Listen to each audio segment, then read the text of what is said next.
sini tempat kita yang hari ini. Dulu orang tua anak itu karena salah saya menampak anak itu saya. Pulang ke rumah lapor ke orang tuanya menampar saya. Itu yang berubah. Itu paradigma yang berubah. Ya. Sekarang lingkungan dulu juga demikian. Kalau ada sebuah perbuatan yang dilihat oleh lingkungannya tidak bagus, langsung masyarakatnya bangun secara besar. Hari ini lingkungan ketika melihat sebuah pelanggaran, nyana haji, buji, urusan bah buku kewadam itu yang paradigma yang berubah. Sehingga sikon yang tadi yang Bapak katakan sangat benar.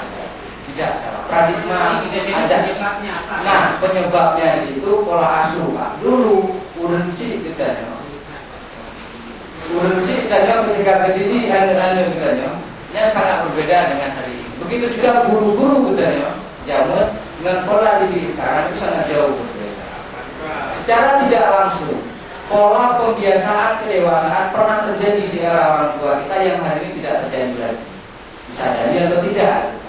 Jadi Bapak kalau nggak pukul itu mungkin menurut proses PPM zaman dulu kerangka berpikirnya supaya anak-anak itu lebih cepat dewasa. Mungkin hari ini pergeseran paradigma yang berubah. Kalau nggak dipukul gimana dia? Mungkin itu.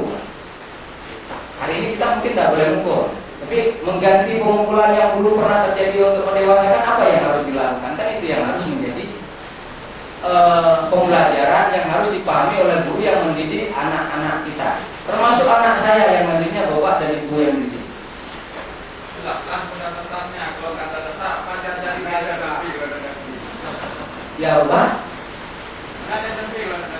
Ya lah, karena ini yang salah guru SD seharusnya bukan guru SD yang salah apa? Berjamaah apa yang salah? Oh, inilah ini titik persoalannya begini Pak. Hari ini kita bukan ingin cari salah orang Pak. Terima kasih dari SD. Tidak di atas ke dewasa. Kenapa demikian?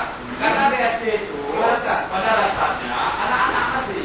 Tetapi kalau sudah ke SMP umurnya yang memang usia anak-anak, tapi dia sudah mampu berpikir secara dewasa dalam porsi umurnya. Di SMP tetap dilakukan pendewasaan, di SMA tetap dilakukan pendewasaan.